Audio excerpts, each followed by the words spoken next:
just the sun's coming in so strong. So I'm like hiding in the corner so I'm not in the glare. It's an odd time. Well, today you might be hiding from the sun, but I know you're not hiding from life.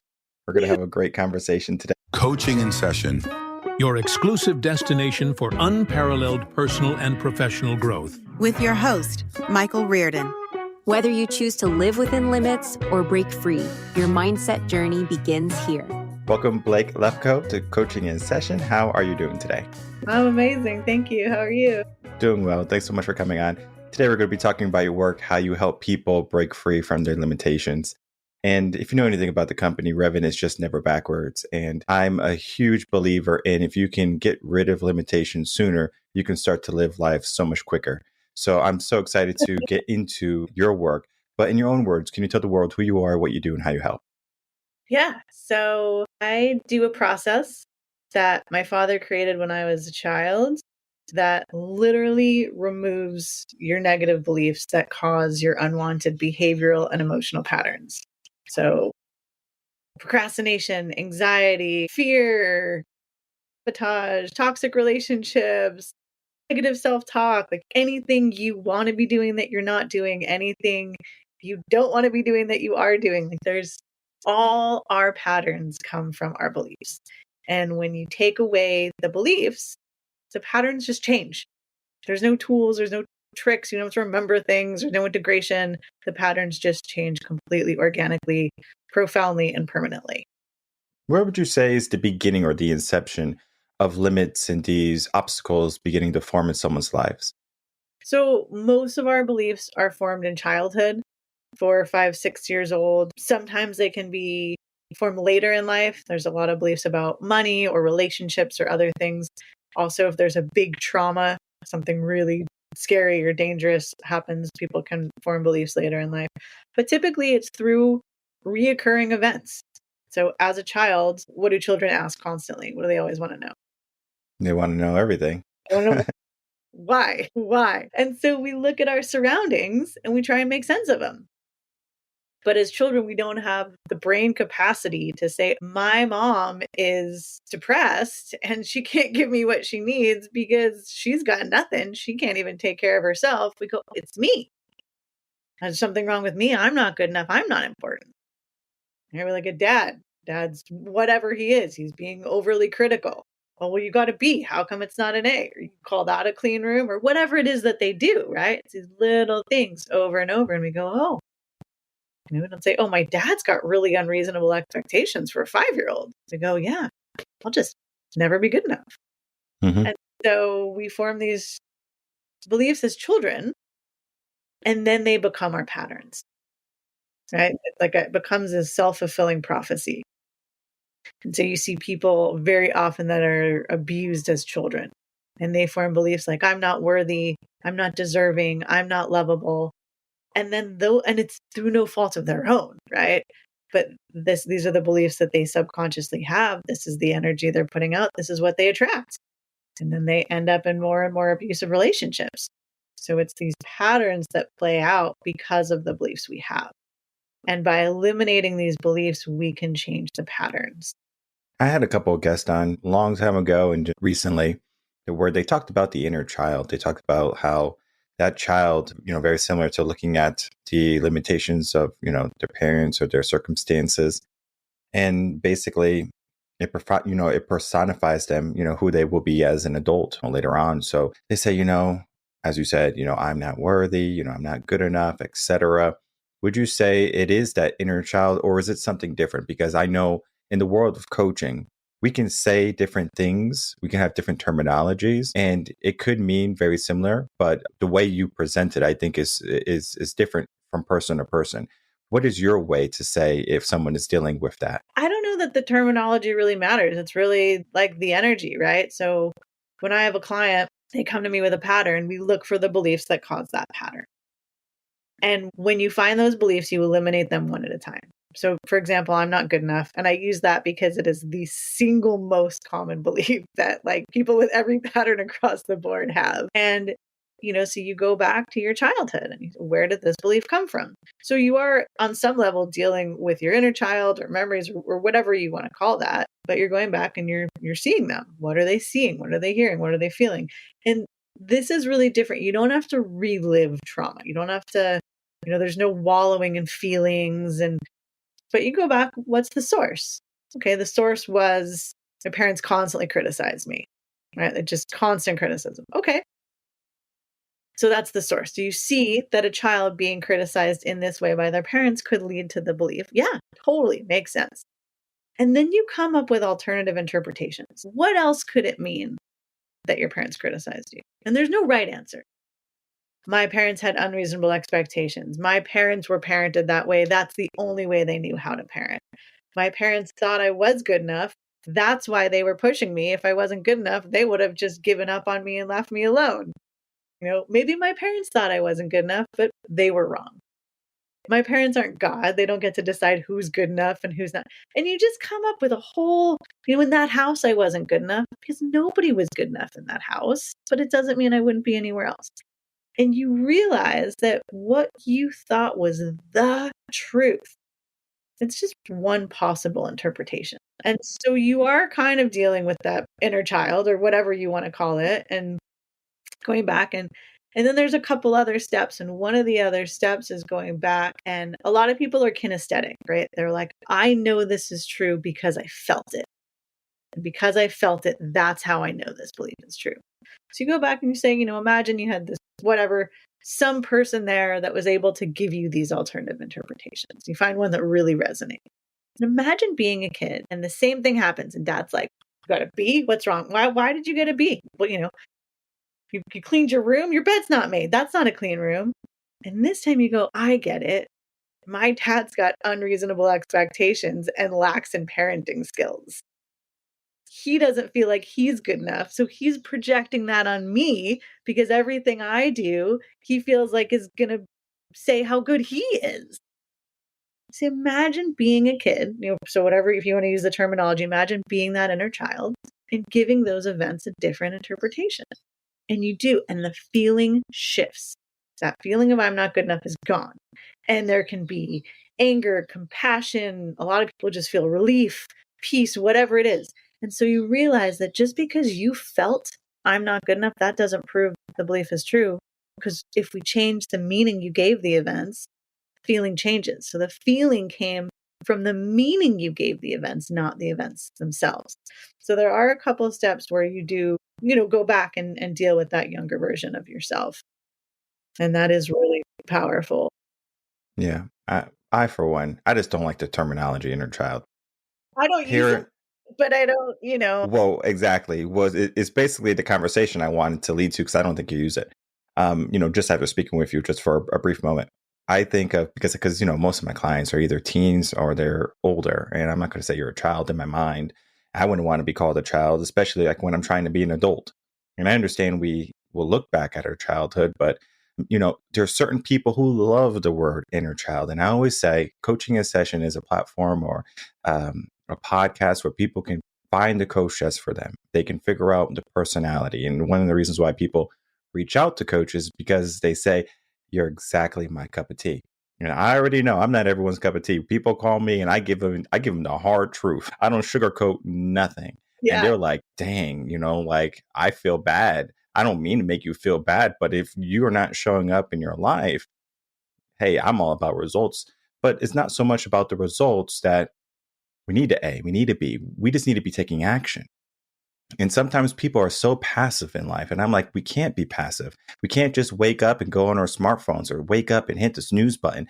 That's just my personality, right? Because everyone is different, right? Some people, they wake up and they stay in bed and they look at the ceiling or maybe they get down on their knees and they pray. Maybe they do some appreciation, some journaling. Me, I'm like, step forward. Let's go tackle the day, right? Full throttle. That's just me, right? I'm just a different personality. Right. And so I always tell people to find the person that's your personality because it's just easier to relate to say, hey, this person is doing something. I think what happens with limits sometimes is that they might feel as if, look at that person. I know this might happen, especially a lot in high school when peer acceptance is so big. It's like, whoa, there's such a good basketball player. I can't even make a free throw. And so now you're saying I'm not good at basketball because someone else is. And so the competition, or how we, I guess you can say, gauge our potential or our skill level, is based on how others are doing and not how we are doing.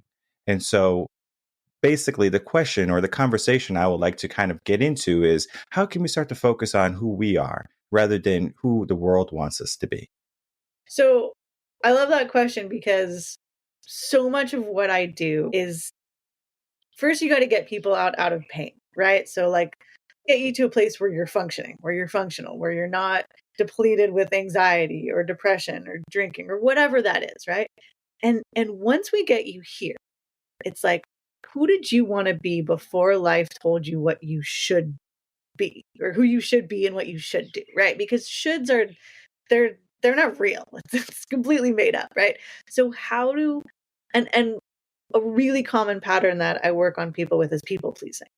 And when you're constantly people pleasing to feel good enough, accepted, worthy, important, whatever it is, you don't even know what you want because you're so busy putting other people's needs first. So when you get to a place where now you're not doing that, now you get to say, what do I want? Right? How do I live my authentic life? And that's where like I just get so excited in sessions, because it's so freeing. Like, everyone's like, what's your niche? Who do you help? And I'm like, I help people that want to find freedom. And they're like, freedom from what? I'm like, whatever they want. Freedom from anxiety, freedom from limitations, freedom from pain, from whatever that is. To find freedom to live your life the way you feel like it should be lived. And the thing that's wild is our beliefs don't even just change our perspective of things, which they do, right? You get fired and you go, up, see, there's another example of I'm not good enough. There's another example of people don't like me. When you get rid of that belief and you don't get that job and you go, gosh, maybe I would have been miserable there. Maybe there's a better job right around the corner. Like, maybe this is the universe doing me a favor. You're actually able to see it differently, right? And not only do you see it differently, but we're energy, right? That is what everything is. We are vibration. And when you do work on yourself, whatever kind of work that is, you eliminate a belief or you do a different kind of coaching or you sit with ayahuasca, right? You're changing your vibration. You're leaving those limitations, that negative stuff that's not serving you, you're leaving that behind and you're rising. Your vibration the frequency is changing. So when you eliminate beliefs, you're actually creating space for things to show up differently. You're attracting different things. I used to be an alcoholic and a bartender, and everybody I knew drank. And I was like, my son's friend's mom didn't drink. And I was like, what did she do? Like, who does she hang out with? You know, like I couldn't even process that. And when I got sober and left the restaurant industry, I have a whole amazing community that doesn't drink, or people drink a beer here and there, right? But I'm not surrounded by drunks anymore. They don't show up in my universe because I changed my vibration, right? And I've worked with clients on money things. Money doesn't come to me. You have to work really hard for money. Money is scarce. And as they eliminate those beliefs, all of a sudden, money's coming from these different places. They get a check in the mail. Like, it's crazy. Somebody listed their apartment and it went for more than they asked. You know, like, you're creating space for things to show up differently. So it's not about what he has and what I don't. It's about changing my beliefs so that I can have what I want and I can be happy that he's a better basketball player than me. Like, it doesn't mean anything about me that he can slam dunk all day long and I can't make a free throw, right? It doesn't. Mm-hmm. And that's one of those things about jealousy, right? I'm jealous they have this. Cool, let's work on yourself so you can be happy that they have that and you can find a way to go after it too. Does that answer your question? Well, here in coaching in session, even though I ask questions, you don't have to answer it. Like, literally, I can say, what color is the sky? And you could tell me how your day was. And I'm going to say, thank you. And I'm just going to keep on going with it, because here I believe conversations that, you know, even though it's like an interview, like, you know, I'm interviewing you as a coach and about your work, but it's more of a opportunity for the world to get to know you, like to see who you were, see who you are today. And I think we look at people who have accomplished great things in their life. One of the stories I was thinking was, when you were speaking, was Dwayne "The Rock" Johnson. And he was one time talking about how he was going to be like in football, right? So he was going to do like a D1 league or something. I forget the league exactly, but like people are going to butcher me for this. But then his goal was to be in the NFL, right? Like he wanted to be this big time football player. Well, he didn't make it, right? And so he got into the WWE, and then eventually he's this big Hollywood star.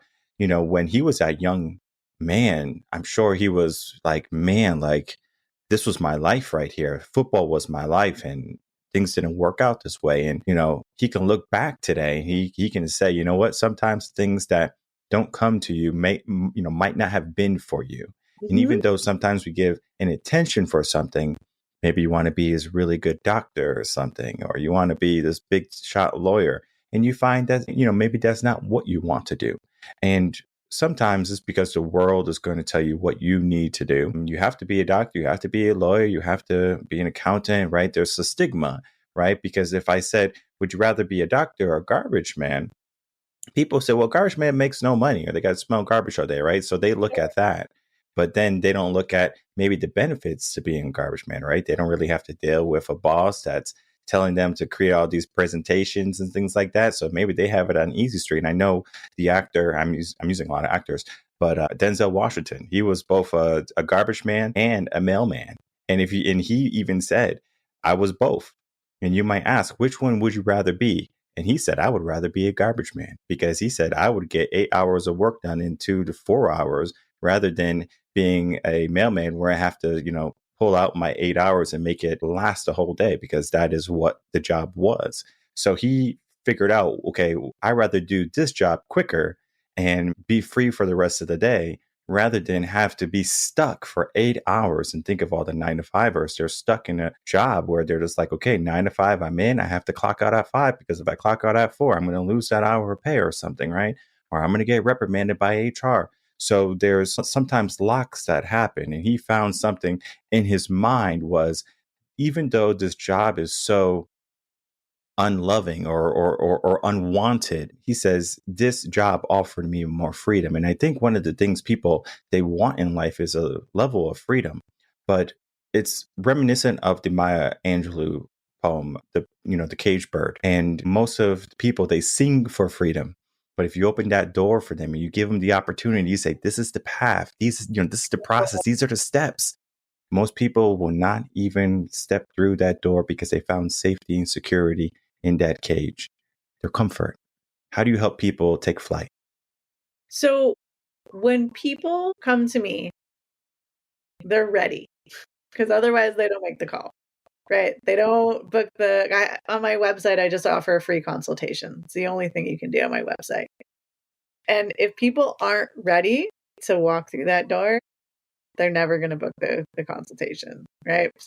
And sometimes people give my number out. I'm like, that's fine. Like I'm approachable. I'm here for everybody. I have a sliding scale, like want to help people. And it feels so good to do that, to help people step into their freedom. But nobody's going to call me. Nobody's going to email me. Nobody's going to click on that link until they're ready. And when they're ready, I can help them. Absolutely. You eliminate those beliefs that are keeping you stuck. You are no longer stuck. Right? If you eliminate the beliefs that are causing your anxiety, you don't have anxiety anymore. You eliminate the beliefs that are keeping you, stuck in fear of public speaking. If you get rid of those beliefs, you have no fear, right? So that's the freedom. Like whatever you want freedom from, we can do that. And it's not hard and it's not scary and it's not painful. But if someone's not ready, as any coach will know, there's really nothing you can do. You can't help someone that's not ready to be helped, which can be hard because you see people hurting themselves more and more and more, right? And until they kind of hit that rock bottom, until they get to a place where they're like, this isn't sustainable. I can't live like this anymore.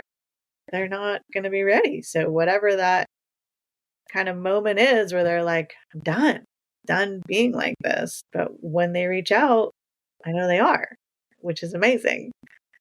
And I mentioned this earlier, but procrastination is such a common thing that people struggle with. You're like, I want this thing. I want to go after this thing, right? The door's open. I'm going to go through it. I'm going to start my own business. I'm going to change career. I'm going to do this. I'm going to do that. And then you just don't.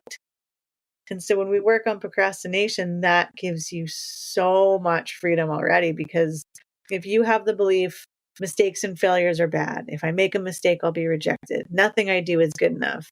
I'm not capable. I don't have what it takes. You're never going to do that thing. When you get rid of those beliefs, you sit down to do that project, and all of a sudden there's nothing stopping you anymore because you've gotten rid of the limitations. And now you're able to step into your freedom, whatever that looks like for you. I have a couple of questions because I think this is going to line up everything very nicely. One thing I do want to go full circle. You talked about how your father kind of developed a system or a process, or maybe just gave you lessons of wisdom when you were younger, or, just in life. You don't have to tell us all the steps, but maybe the most important one he taught you.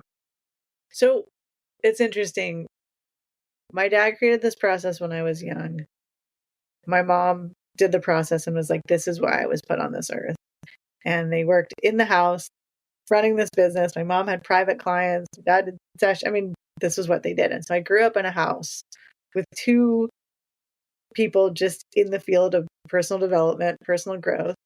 And I rebelled from it, like 100%. I was like, so not interested. I'm going to go find drugs and alcohol and men, and you guys do this, and I'm just not into it. And I had a really fun life. I traveled a lot. I became a skydiver, and I moved to Hawaii, and I started surfing, but not working on your stuff, as you know, like it catches up to you, right? And there's this hole that we have that we fill with things.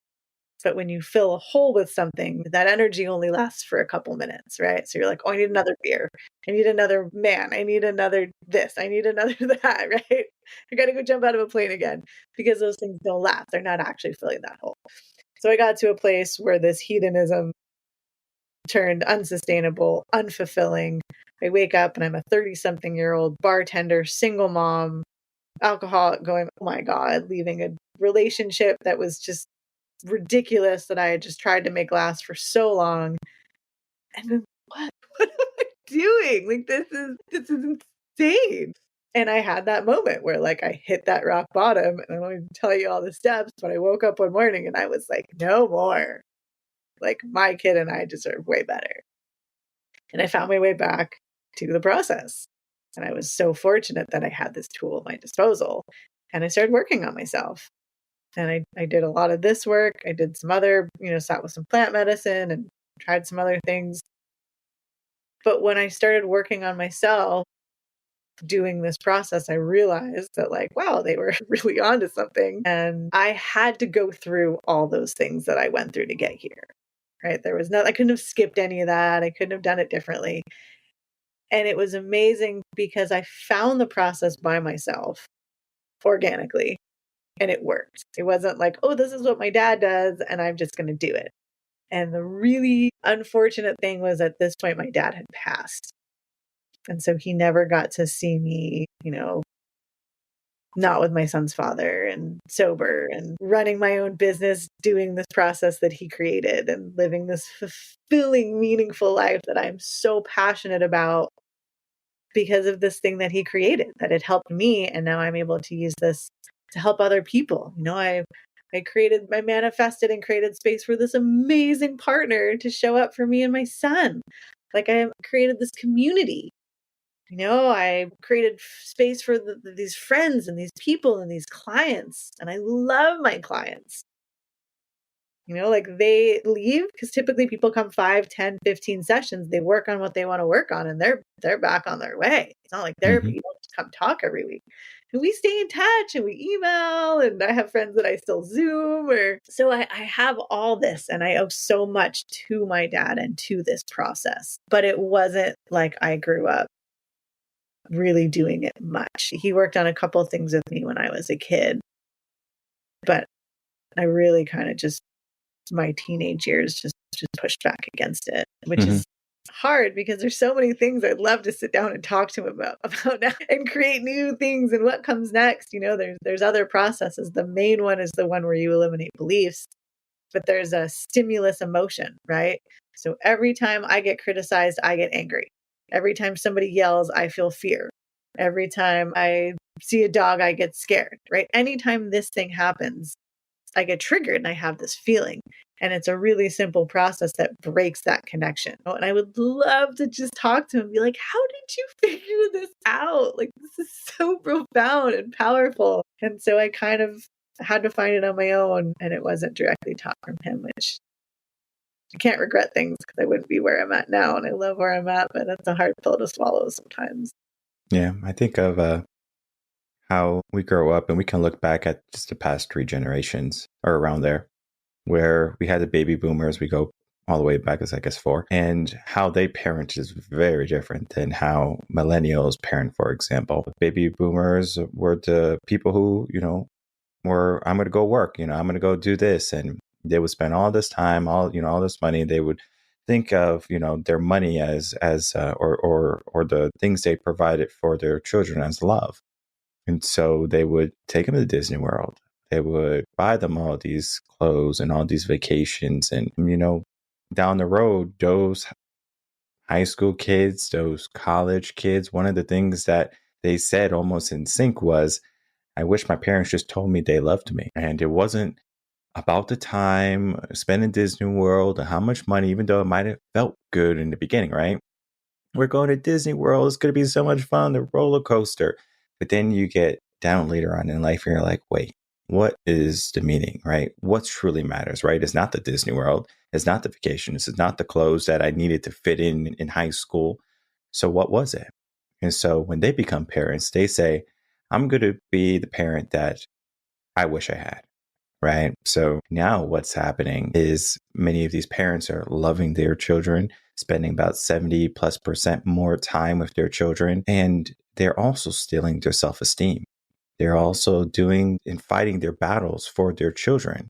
So now fast forward to today, we have a workforce of children who don't want to work, who feel entitled, who feel privileged. And you have to ask yourself, if we're going down this path of trying to figure out our limitations from a young age, where would a parent step into? Because I know you have a kid yourself.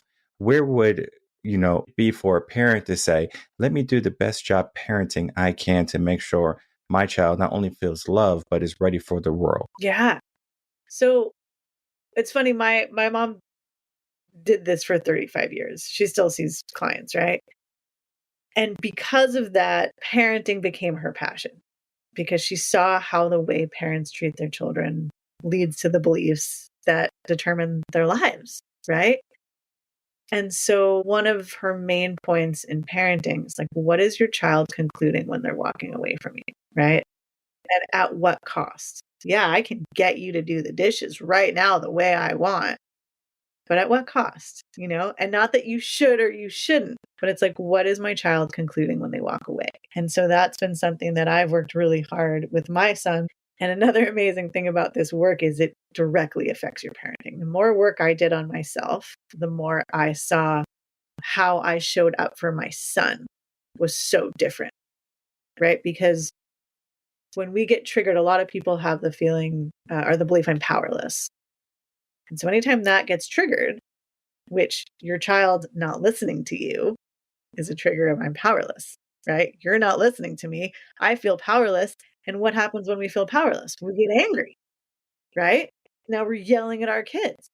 Don't you disrespect me? Don't you talk back to me? And when you're able to get rid of these beliefs, right? And you switch your perspective and you go, isn't it amazing that I've raised a child that feels safe around me and feels secure enough in themselves to question me? You're not talking back. I'm raising a human who has his own ideas and thoughts. Do you still have to wash the dishes? Absolutely. Do you want to have a conversation about why and when and how? I am here for it. Right? You want to do this thing first for 5 minutes? You want to this? What? Oh, yeah. Okay. Like, we'll come to an agreement. But when things have to be our way, because otherwise we get triggered, and we feel disrespected. They don't love me. They don't care about me. I'm powerless. When we're reactive, we're not in control. Anytime you're reactive, nothing good is going to happen.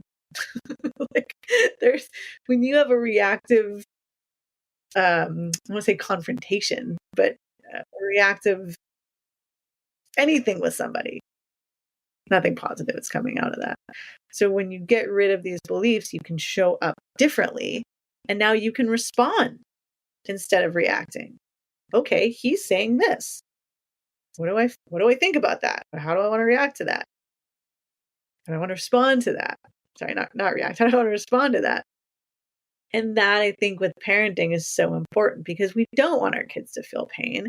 We don't want them to struggle. We don't want them to learn the hard lessons we learned. But that's what they have to do. So how can we support them and love them and help them to do that, right? I got a safety net.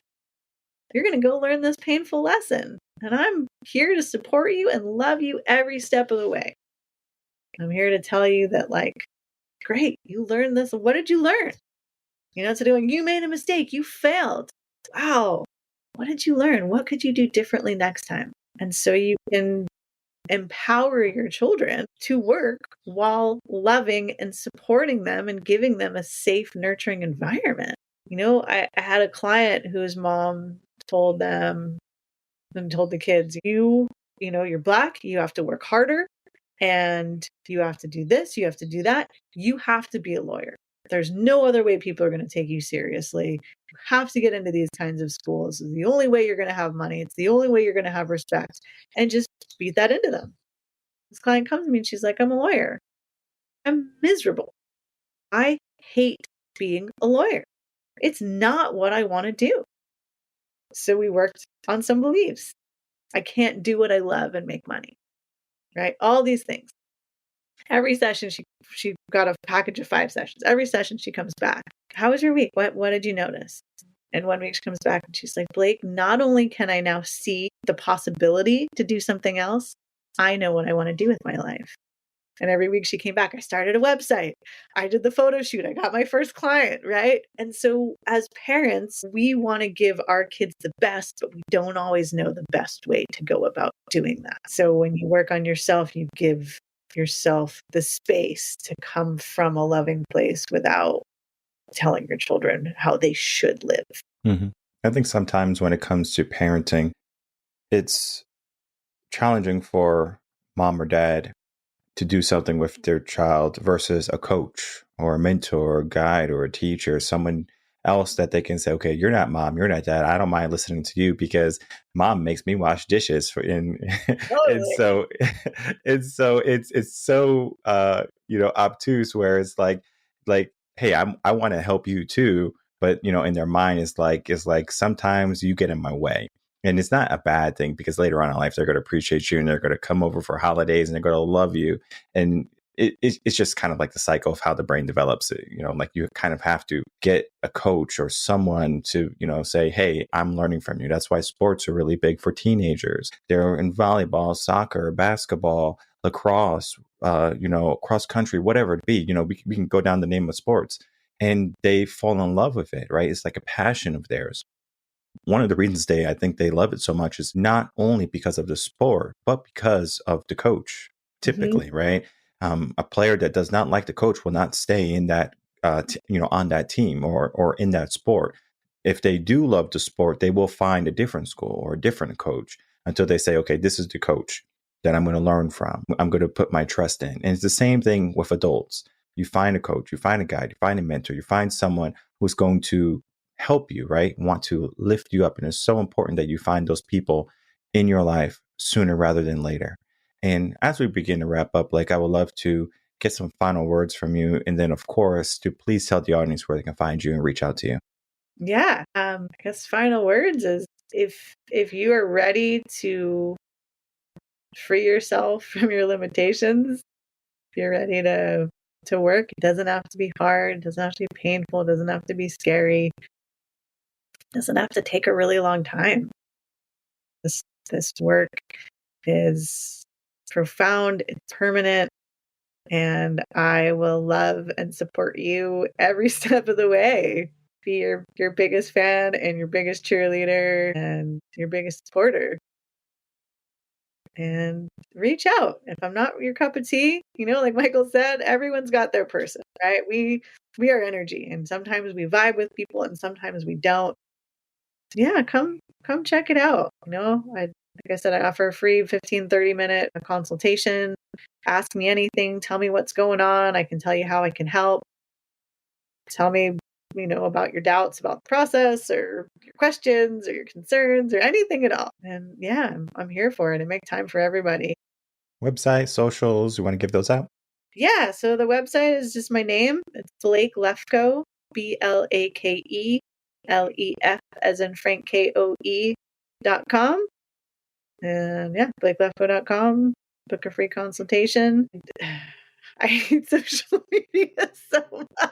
I'm with you. I'm with you on that social media nonsense. It's ridiculous. I have people who do my social media. I can't.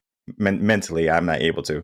Yeah. So I have like an old Instagram from years ago, and I keep meaning to turn it over and start posting. And I'm just like, oh, that energy's just not, it doesn't do it for me. So yeah, just find my website. Easy enough. The link is going to be right down below, so don't worry about spelling. You just have to click away, and you're going to be able to sign up for that consultation, begin the conversation, and begin to get the mindset that is going to break free or help you break free from all the limits and the negative beliefs that you might have instilled in your life currently right now. And I always like to ask one more question at the end is I want to know a book that changed your life or a book that you recommend to a client. I love fiction. Mm-hmm. I've read some nonfiction books, but the books that get me going are fiction. So do you is that appropriate, or do you want to know? You can say whatever you want. This is not me demanding. You need to say this. And if you don't say it, I'm going to be upset with you. If you want a book that is not about personal growth, there's two books. The author is Erin Morgenstein, and they are The Starless Sea and The Night Circus. And they are amazing. Amazing. What did the book teach you? Oh, it just takes you on this magical journey. There's just the writing is incredible. The writing's incredible. The story is amazing. And it kind of makes you question what's real and what's not, what could be. Well, let's not keep people waiting to figure out what's real and what could be. Take action today. BlakeLefkoe.com. Reach out to her. Begin that journey. Find your meaning in life. You can ask why all day, but if you don't have action, you'll never get to the destination.